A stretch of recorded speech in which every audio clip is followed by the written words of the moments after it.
जय गुरुदेव धन गुरुदेव जी। सबको कैसे हैं आप सब। आई होप आप सब अच्छे होंगे। स्वागत है आप सबका मेरे चैनल वंदना रविदासिया के ऊपर। तो ये जो चैनल है इसका उद्देश्य है अमृतवाणी का प्रचार प्रसार करना है। अमृतवाणी जो कि श्री गुरु रविदास जी महाराज जियों की लिखी हुई वाणी है, जिसके अंदर गुरु रविदास जी महाराज जियों के लिखे हुए शब्द, राग और दोहे सब कुछ सरल हिंदी भाषा में व्याख्या सहित हैं। हम अमृतवाणी स्टिक साहिब जी में से गुरु रविदास जी महाराज जी के शब्दों की सरल हिंदी भाषा में व्याख्या आपके सामने प्रस्तुत करते हैं, ताकि आपको सरल हिंदी भाषा में ये समझ आ सके कि गुरु महाराज ने हमें क्या संदेश दिया है। तो आज हम इसमें अमृतवाणी स्टिक साहिब जी में से संकलित शब्द 16 की व्याख्या करेंगे सरल हिंदी भाषा में। मैं उम्मीद करती हूँ आप सबको ये समझ में आए। अगर बोलने में कोई गलती या कोई भूल हो तो मुझे माफ़ करना। आइए हम वाणी को शुरू करते हैं। आज हम जो शब्द पढ़ रहे हैं वो है शब्द 16, तुम चंदन हम एरंड बापरे। इससे पहले मैं 15 शब्दों की सरल हिंदी भाषा में व्याख्या अपने चैनल के ऊपर अपलोड कर चुकी हूँ। अगर आपको देखनी हो तो ज़रूर जा कर के देखें, समझे गुरु महाराज ने हमें क्या संदेश दिया है और अपने जीवन में वाणी को अवश्य उतारें। आइए हम शुरू करते हैं। जय गुरुदेव जी। वाणी श्री गुरु रविदास जियों की एक ओंकार सतगुरु प्रसाद सतनाम सतनाम सतनाम जी। तुम चंदन हम रिंड बापरे, संग तुम्हारे बासा। नीच रूखते ऊंच भये हैं, गंध सुगंध निवासा।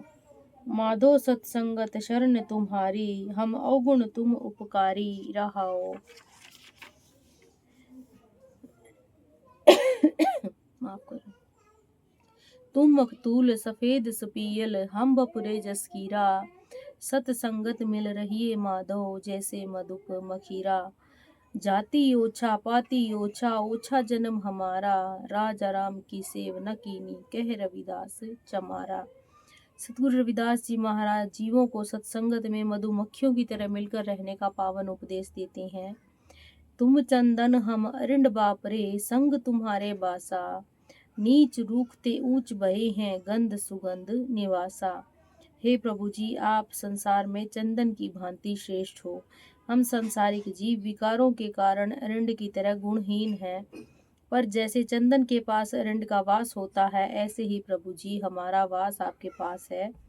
जैसे चंदन के पास रहने से एरंड में भी चंदन जैसी सुगंध आ जाती है और नीच कहा जाने वाला एरंड का वृक्ष भी उत्तम बन जाता है, इसी प्रकार से हे प्रभु जी हम आपकी संगत करके बहुत ही आप ही का रूप हो गए हैं और बहुत ही पावन और पवित्र हो गए हैं।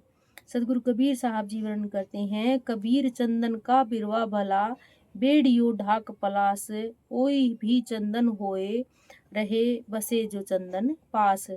इसी प्रकार जो जीव संसार में आकर प्रभु नाम का सेवन करता है, संत महापुरुषों की संगत करता है, वह इस संसार में उत्तम बन जाता है। माधो सत्संगत चरण तुम्हारी, हम अवगुण तुम उपकारी। हे प्रभु जी, आप ही की शरण और सत्संगत है। हम संसारिक जीव अवगुणों से भरे हुए हैं, पर आप परोपकारी हो और जीवों पर दया कर उनके अवगुण बख्शने वाले प्रभु हो। सदगुरु कबीर साहब जी वर्णन करते हैं कि जिन को कृपा करत गोविंद ते सत्संग मिलात। जिस जीव पर प्रभु की कृपा होती है उसे ही संतों की संगत प्राप्त होती है।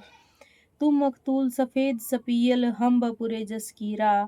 सत्संगत मिल रही है माधो, जैसे मधुप मखीरा। हे प्रभु जी, आप सफेद पीले रेशम की भांति हो। हम अवगुणों से भरे हुए कीड़े हैं। यदि हम संसारिक जीव विकारों के कारण कीड़ों की तरह निकम्मे हैं, पर आप हम पर कृपा करो और हम आपकी संगत में मिलकर ऐसे रहें जैसे मधुमक्खियां छत्ते में मिलकर रहती हैं। मधुमक्खी अपने हाकिम के आदेश की पाबंद है, हिम्मत और मेहनत में परिपक्व है, अधिकार छीनने वालों को मिनट में मिटा देती है, विकारों का नाश कर मिठास पैदा करती है। आप कृपा करो कि हम भी आपकी संगत में इसी प्रकार से मिलकर रहें। जाति ओछा पाती ओछा, ओछा जन्म हमारा। राजा राम की सेव न कीनी, कह रविदास चमारा। सदगुरु रविदास जी उच्चारण करते हैं कि जीव की संगत मेल मिलाप जीवन नीच है, क्योंकि जीव ने दुर्लभ मनुष्य प्राप्त करके प्रभु का सिमरन ही नहीं किया, तो फिर उसकी जो संगत है वो नीच है। जपो जी सतनाम सतनाम सतनाम जी।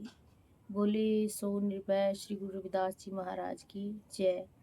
इस शब्द के माध्यम से हमने गुरु रविदास जी महाराज जियों ने क्या आप हमें संदेश दिया है, ये इसकी सरल हिंदी भाषा में व्याख्या की है। कृपया करके अपने वैल्यूएबल विचार हम तक ज़रूर पहुंचाएं, कमेंट के माध्यम से हमें ज़रूर बताएं आपका क्या सोचना है, और मेरे चैनल को ज़रूर सब्सक्राइब करें, लाइक और शेयर वीडियो को ज़रूर करें। जय गुरुदेव, दान गुरुदेव जी आप सब पर गुरु महाराज मेहर बनाए रखें।